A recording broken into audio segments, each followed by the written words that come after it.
Over the past year, I've spent over $150,000 of my own money to build an AI Valorant coach in my search for perfect aim. And I think I found the secret weapon to make Training Arc more effective than any aim training program out there, because I want to be able to track aim in a way that nobody ever has before. So I created my own mouse tracking software to actually be able to break down crosshair placement, flicks, and reaction time. To test it, I pitted myself against pro Valorant coach Dopai. And after analyzing our gameplay frame by frame, what I learned shocked me. Starting with flicks. Take a look at my gameplay clip here. Notice how my flick tracks across the screen. Well, now let's look at Dopai's flick. The difference between my flick and Dopai's is pretty clear. His flick actually lands on the head. All kidding aside, it's actually when we get into the details of a flick that you can better understand both why he's better and how he's better. But it took me a while to figure that out. And it was actually a lot harder than I thought it would be. So let me show you my process for seeing aim.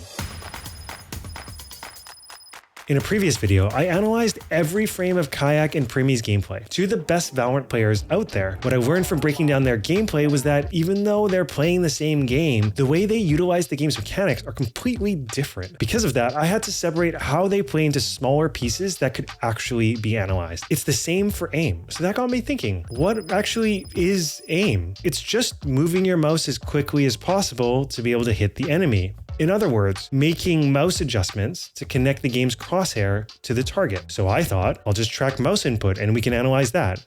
Easy, right? Wrong. This was the moment I got worried. I had the data, but I had no idea what to do with it. And that's a dangerous place to be, because when you don't know what you're looking for, where do you even start? And that's when I realized something. Tracking mouse movement means nothing if you can't visualize it. If I couldn't actually see the aim, this whole thing was dead in the water. So problem number one wasn't analysis, it was visibility. I needed a way to actually see the aim I'd been tracking before I could understand it. The first step was syncing our JSON file data. And for those that don't know, the JSON file is where we're tracking all of the mouse inputs and all of the mouse movements, as well as keyboard inputs. So we need to sync that file with the gameplay footage so that we can actually begin to interpret the data. But even after that, I still needed a way to actually see the data we were collecting. At this point, I wasn't sure what I was looking for yet, but I knew I needed a place to start. And that's when the light bulb went off. When you're driving a car, you don't stare at the engine. You look at the dashboard, your speed, your fuel, the information you need in the moment. I needed the same thing for a gunfight. I needed a dashboard, an overlay that visualized the data while I was actually watching the fight. So that's when we built the overlay. This is where we can display three key pieces of data on the screen. Number one, keyboard and mouse inputs.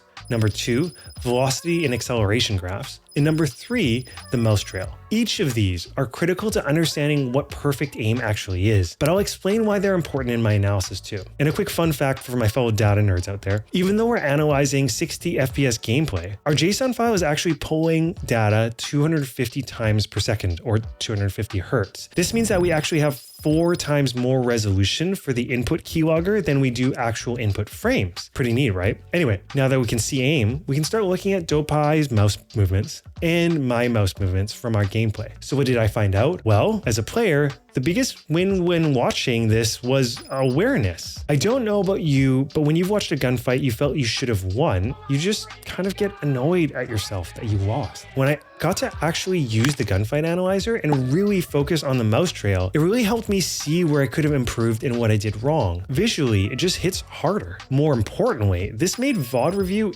interesting again. Instead of passively watching mistakes, I had a concrete mechanical lens to look through. I think that's a huge step in getting people to VOD review, because I know it's super boring. All right, but let's stop talking generally and get down to specifics. Here's how aim actually breaks down.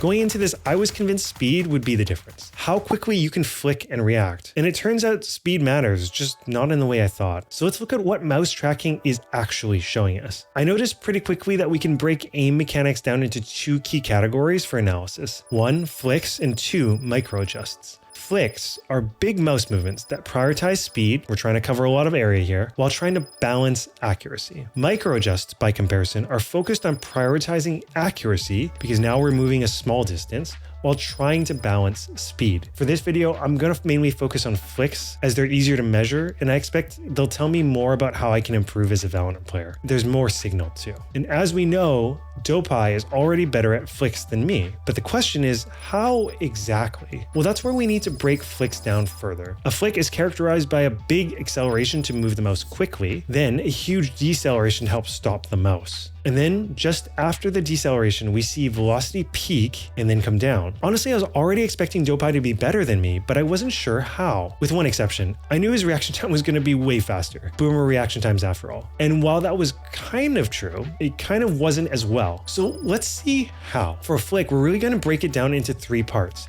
the acceleration, the deceleration, and then the total time of the flick. And for each of these, there's both the max acceleration and the time it takes for this to happen. So we're going to compare both of these. So for Adam, his max acceleration is 3,651 degrees per second squared. And if you remember from your physics class, acceleration is measured in a unit of distance per second because it's increasing over time. So it takes him 41 milliseconds to get there. So let's just stop it here. Do you think me, a boomer, can move my mouse as fast as Adam? Well, hold up, because I actually do. My max acceleration is 3,799 degrees per second squared. So we're basically the same here. The difference is that I take 57 milliseconds to do this compared to his 41 milliseconds. So Adam wins this one, not in max acceleration, but in the time to do it. But at least I was close, right? Now on to deceleration. Wildly moving your mouse across your mousepad to get you a big acceleration is one thing, but being able to decelerate is actually just as important, if not more important, because it controls where you land. Think about it this way. For an F1 driver,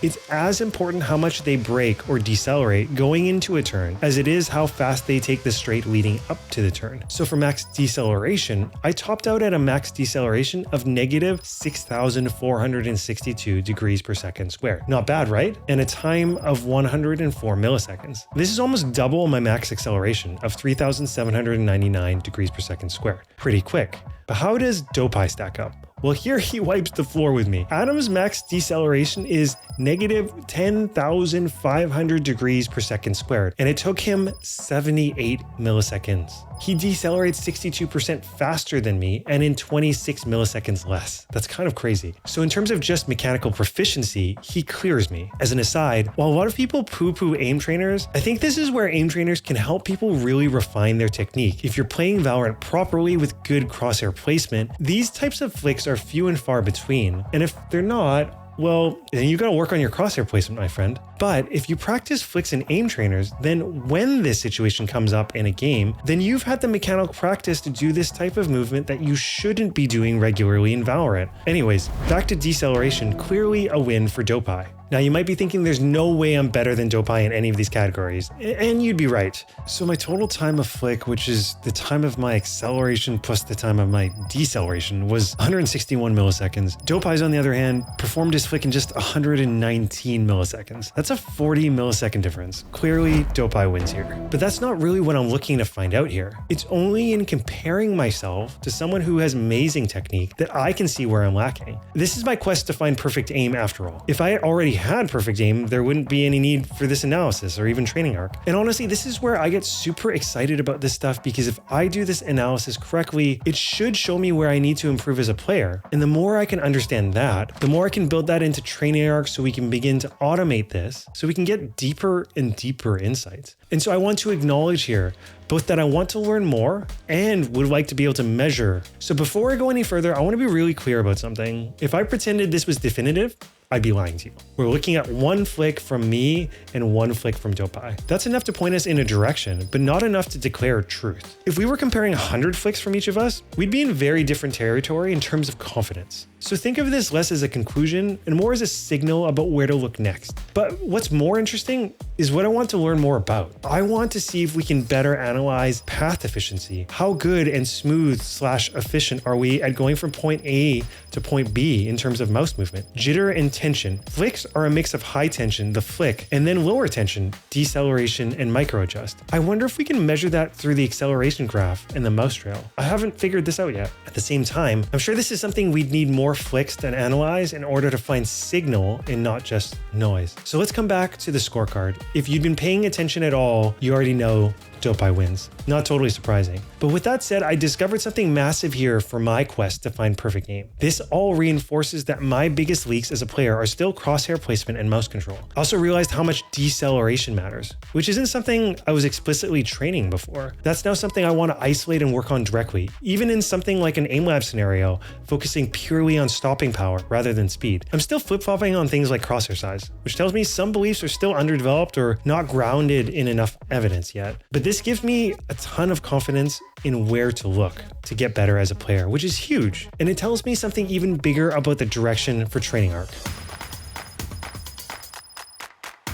So how does this all apply back to training arc? Well, in order to find perfect aim, I needed to see aim differently. And adding this mouse tracking to training arc is exactly what that does. By breaking mechanics down into components, aim stops being mystical and starts being trainable. When mechanics are vague, improvement is vague. But when mechanics are concrete, training becomes possible. Perfect aim doesn't start with better drills. It starts with a better understanding of what your aim actually looks like. This didn't change training arc's direction, it validated it. We can break down flicks and other mouse movements into their component pieces, and if we can get training arc to label that automatically in your gunfights, well, then we're cooking. We'll be able to get insights at scale for you as a player to better understand your profile. More importantly, we'll be able to understand your gaps and where you need to improve. This work is making it clear what we need to build into training arc and what can be left for later, which is why I've got to make an announcement. I'm realizing that the biggest impediment to training arc seeing the light of day and getting into the hands of users is me. I've been pouring myself into analysis, then crafting that into a story and a journey that I can share with you, but it takes a ton of time. That time I'm now realizing needs to be put into managing training arc's development so that we can get this launched and into your hands. So until we're launched into an open beta, I'll be signing off of YouTube for now. I'm committed to making this work